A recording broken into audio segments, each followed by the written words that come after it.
Hello, so let's take some time to learn about the Ansoff model, but most importantly, how we can use it to help you set your strategic marketing objectives. So the Ansoff matrix has 4 strategies to grow or shrink your business. So down the left-hand side, we have the markets axes, and along the bottom, we have the products axes. And then we have new and existing, existing and new. And you can see that if you take your existing products to existing markets, that's called market penetration.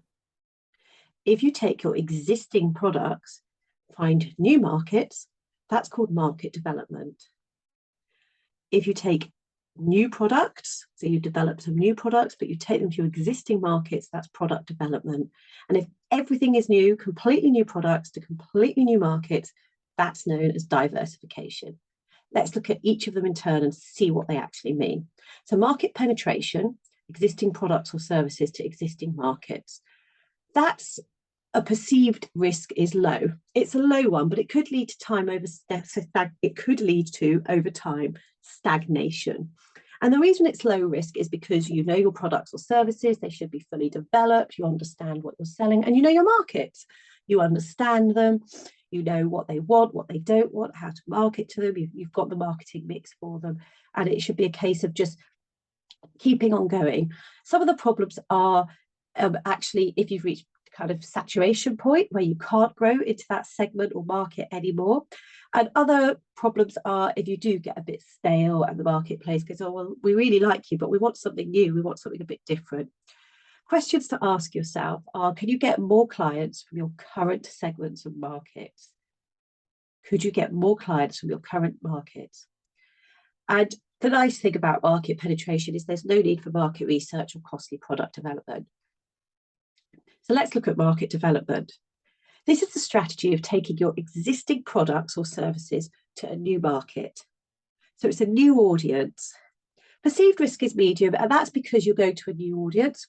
So you have to understand them. You have to do market research to understand this new marketplace. You've got to understand what they want, how to wrap it up. It's exactly the same product. And a key question here is, do you have a robust product or service which you think will translate to another marketplace? And you can package it up differently.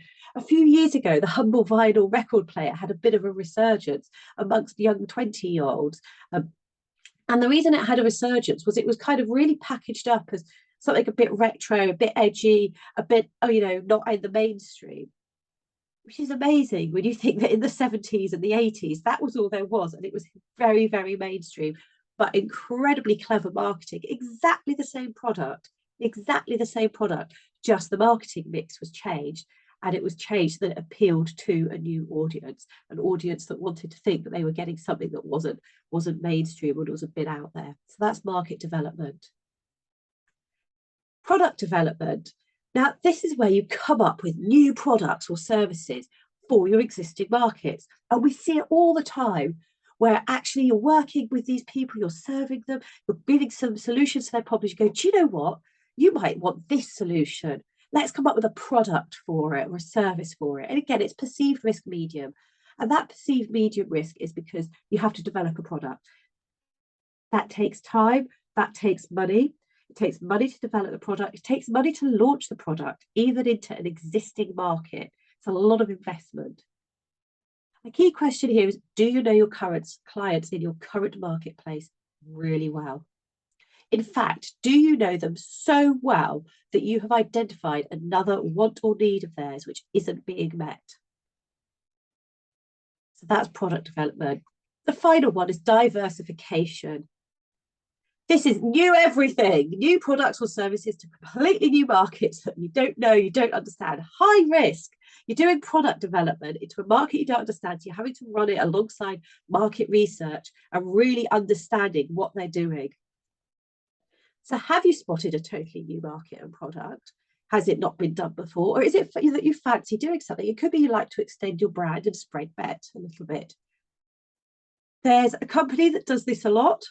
And people often go, no, they never did that. They did, Virgin. So Virgin began as Virgin Music and Records. It was a record player shop. Virgin also does a range of makeup. It does Virgin Cosmetics. I remember in 1996 going to Leeds, and there was a Virgin lingerie store and buying knickers and bras in a Virgin shop. But Virgin also does internet now. It does planes, trains, real diversification. And this is good to if you want to have an extensive portfolio. It does require investment. Oh, and Virgin Cola, let's not forget the tragedy that was Virgin Cola. So we've got a good example there of an organisation that has really done the diversification as a strategy. So how is this relevant to you? So when you set strategic marketing objectives, you could take one of your business goals and choose the Ansoff strategy. Now, it might be that you do what typically our members do, is actually they choose a mixture. So if a business goal is to bring in 1 million turnover over 2020, whatever, then it might be, right, we're going to get 50% of that turnover through market penetration, through selling the same products and services into the same marketplace. We're really going to make sure that, we get most of our income from that. However, we've looked ahead and we can see that things are coming over the horizon. So we want to make sure that we're operating in another market too. So we're going to get 30% of our income from a new market, taking our existing products and services, but a new market. And then again, we've seen some solutions that we can offer to our existing marketplace. We could develop some new products or services.